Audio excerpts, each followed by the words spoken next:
आज मी तुमच्यासाठी एक छोटासा पॉइंट घेऊन आलेले आहे. किती दिवस घरी बसणार आहात, किती दिवस स्वतःच्या जॉबमध्ये परेशान राहणार आहात. एक दिवस जर सुट्टी नाही भेटली तर तुम्हाला डोक्याला त्रास होतो की मला का सुट्टी भेटत नाहीये. कारण एक दिवस सुट्टी घ्यायला गेलं तर तुमची पगार कपात केली जाते, बरोबर.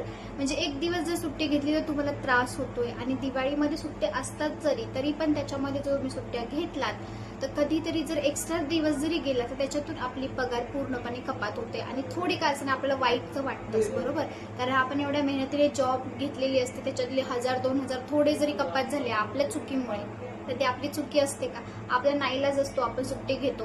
ते पण गिण करून आपण त्यांच्या पुढे रडतो की मला प्लीज सुट्टी द्या, प्लीज बॉस मला सुट्टी द्या, बरोबर. तरी सुद्धा आपण सॅटिस्फाय नाही आहोत, बरोबर की नाही. आणि आपल्या लाईफमध्ये किती मोठी जॉब लागू दे किंवा तुम्हाला किती मोठी सरकारी नोकरी असू दे किंवा तुम्ही किती मोठे बिझनेसमॅन असू दे, जर तुम्ही सॅटिस्फॅक्शन तुम्हाला नाहीये कोणत्या गोष्टीचं, तुम्हाला जर वाटत नसेल की मी समाधानी नाहीये, तुम्ही लाईफमध्ये कुठे पुढे जाऊ शकलात तरी मनाने थोडं पण पुढे नाही जाऊ शकणार. कारण की मनाला शांती पाहिजे असते, थोडंसं समृद्धीने जगायला पाहिजे असतं. बट तुम्ही जर फक्त कामामध्ये अडकून राहिला तर तुम्हाला काहीच भेटणार नाही. मला तर एवढंच वाटतं की तुम्ही असं काहीतरी करा जेणेकरून तुमची लाईफ पण एन्जॉय करू शकाल आणि स्वतःला थोडंसं बिंदास्तपणे पण राहू देऊ शकाल.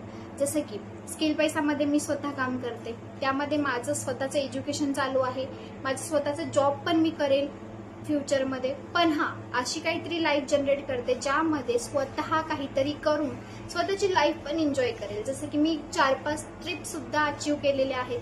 जसं दिल्ली मीटअप असेल, महाबळेश्वर असेल, कुलू मनाली असेल आणि सर्वात महत्वाचं गोवा पण. ह्या सगळ्या ठिकाणी मी जाऊन आलेली आहे आणि ते पण एरोप्लेननं. मला वाटलं नव्हतं मी विद्यार्थी असताना सुद्धा मी तिथे जाईल किंवा 5 स्टार मध्ये.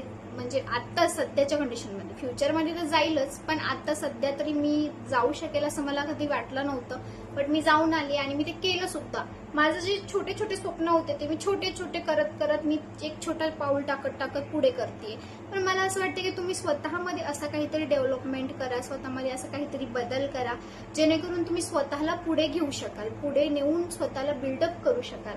जर स्वतःला बिल्डअप नाही केलं ना तर तुम्हाला असं वाटतं की मी माझ्या लाईफमध्ये केलंच काय. लाईफमध्ये पुढे न्यायचं असेल तर स्वतःला सॅटिस्फॅक्शनी पद्धतीने स्वतःला बिल्डअप करा, स्वतःमध्ये अपग्रेडेशन ठेवा. अपग्रेडेशन करायचं असेल तर चांगल्या माणसांसोबत तुम्हाला राहावं लागेल, चांगल्या व्यक्तींसोबत, पॉझिटिव्ह माइंडसेट ज्यांचं असतं त्यांच्यासोबत राहावं लागेल. जर तुम्ही पॉझिटिव्ह माइंडसेट लोकांसोबत राहिलात तुमचं स्वतःची जी पूर्णपणे विचार करण्याची पद्धत असते ती पूर्णपणे चेंज आउट होते. आणि चेंज आउट झाल्यानंतर तुम्हाला असं वाटतं स्वतःहून की मी काहीतरी करणार आहे, माझ्याने होणार आहे. आणि सर्वात महत्वाचं की आपण असं कधी इकडे तिकडे भरकटणार पण नाही. आणि भरकटलो तरी आपल्याला असं वाटणार आहे की नाही हे चुकीचं आहे, ठीक आहे. म्हणजे ते जे माणसं असतात तुम्हाला पुढे नेणार की स्वतः तुम्हाला म्हणणार आहेत की असं नको करू किंवा असं केलं तर तुझं स्वतःचं लाईफ हे आहे, असं केल्यानंतर असं होईल. त्यामुळे मला असं वाटतं की तुम्ही जशा एन्व्हायरमेंटमध्ये राहता, तुम्ही जे करता ते खूप महत्वाचं आहे. कोणासोबत राहता, तुमची संगत कशी आहे हे पण खूप मॅटर करते.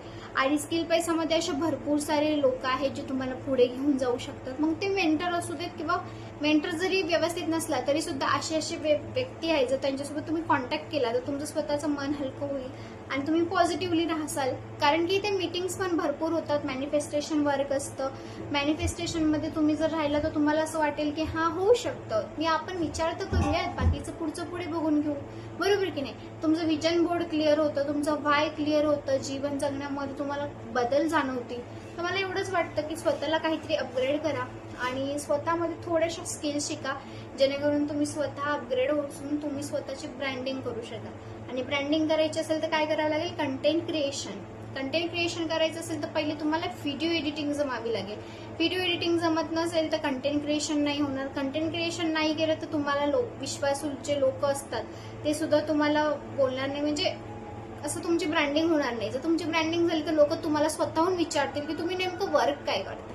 कारण कोणताही माणूस कंपनीला कधी नकार देत नाही, तुम्हाला नकार देतो. तुम्हाला जर परफेक्टली वागायचं असेल, तुम्हाला जर परफेक्टली स्वतःला बिल्डअप करायचं असेल, तुम्हाला पण स्वतः मी जे आहे ते दाखवलं पाहिजे. माझं बोलणं कसं आहे हे पण खूप मॅटर करतं. आता तुमच्या बोलण्याहून पण असलं पाहिजे की तुम्ही काय करताय, कशा प्रकारे तुम्ही कोणाला फेस करताय, तुम्ही कोणाला कशा प्रकारे सांगताय, तुमची मेंटरशिप कशी आहे, टीमला बिल्डअप कसं करताय, हे सगळं काही तुमच्यावर आहे. जर तुम्हालाही वाटत असेल की मला खूप सारे चेंजेस करायचे आहेत आणि माझ्याने होणार आहेत, तर नक्की कमेंटमध्ये स्किल असं टाईप करा. जर व्हिडिओ आवडला असेल तर लाईक, शेअर, सबस्क्राईब करायला विसरू नका. आणि तुमचे काही पण डाऊट्स असू देत कमेंट सेक्शनमध्ये टाका. मी डिस्क्रिप्शन बॉक्समध्ये माझा नंबर मेन्शन केलेला आहे. तुम्हाला वाटत असेल काही क्वेश्चन आहे तर तुम्ही मला क्वेरीज विचारू शकता, मी तुमचं सॉल्व्ह करेल. बाकी धन्यवाद.